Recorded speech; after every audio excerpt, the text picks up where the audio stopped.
Hey guys, gonna come and do a UFC 96 predictions now. Thought I had more time before the event, but then I realized that February sucks for a lot of reasons.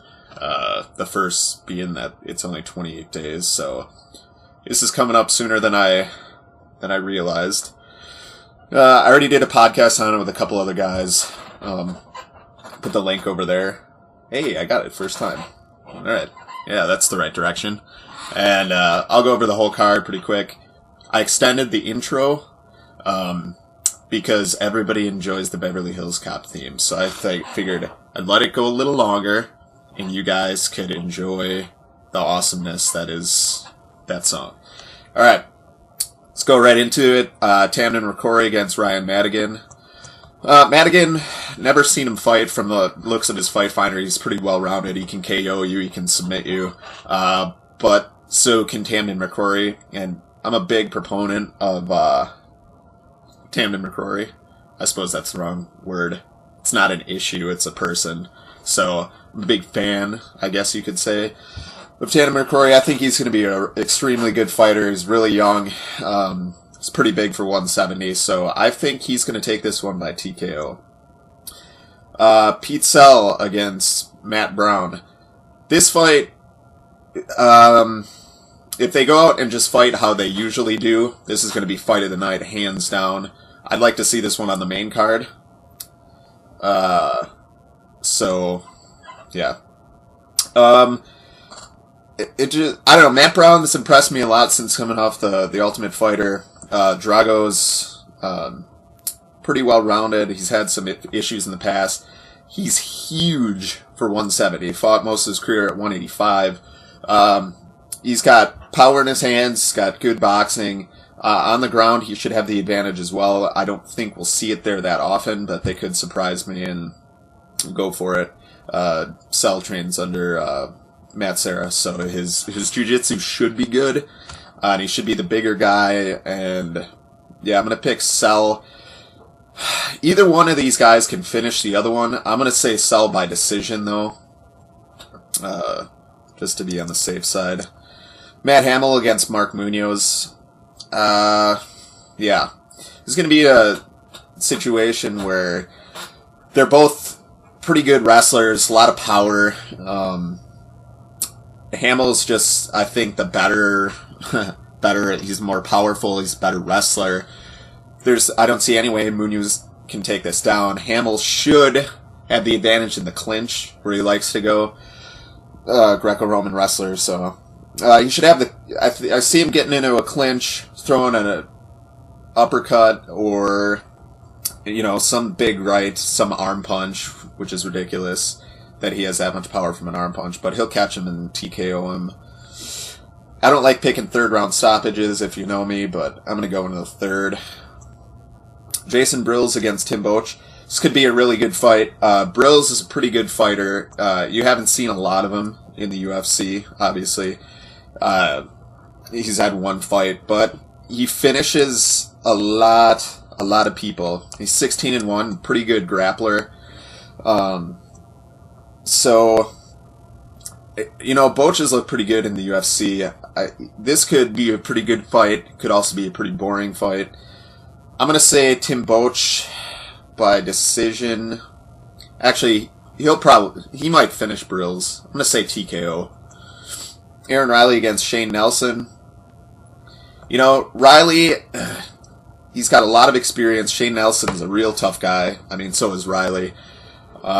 Aaron Riley just seems to not be able to put people away. He's gone to a decision in 5-6 fights in a row. If you look at his career, he's lost to pretty much only big name guys. He hasn't really lost to, competition. Shane Nelson just barely eked out a decision against George Roop.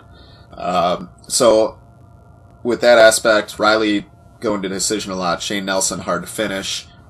I'm going to pick Riley by decision. His striking's better, and he should be able to stay out of subs. And Nelson is not going to have the strength to take him down, I don't think.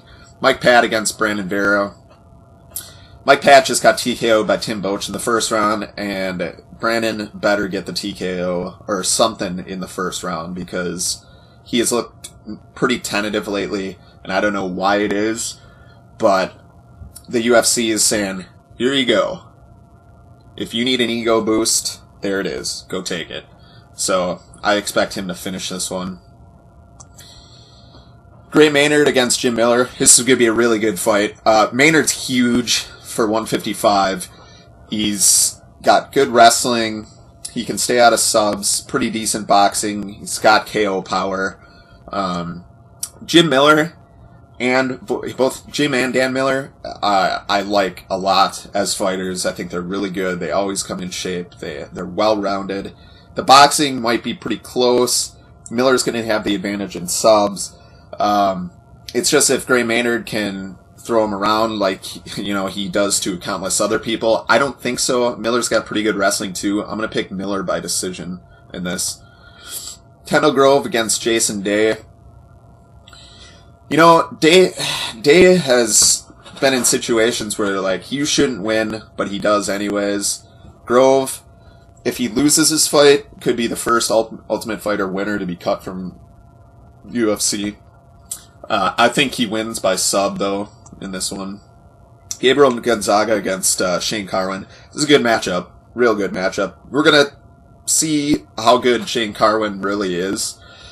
Carwin shouldn't look to take it down. He should look to stand. Gonzaga's dangerous with his kicks. Both guys have KO power. They could finish it. If Carwin takes it down, Gonzaga's got a huge advantage in jiu-jitsu. I don't know. He could sweep him. It's going to be hard to sweep Carwin if he's on top, but, Gonzaga's not really shown that much off his back.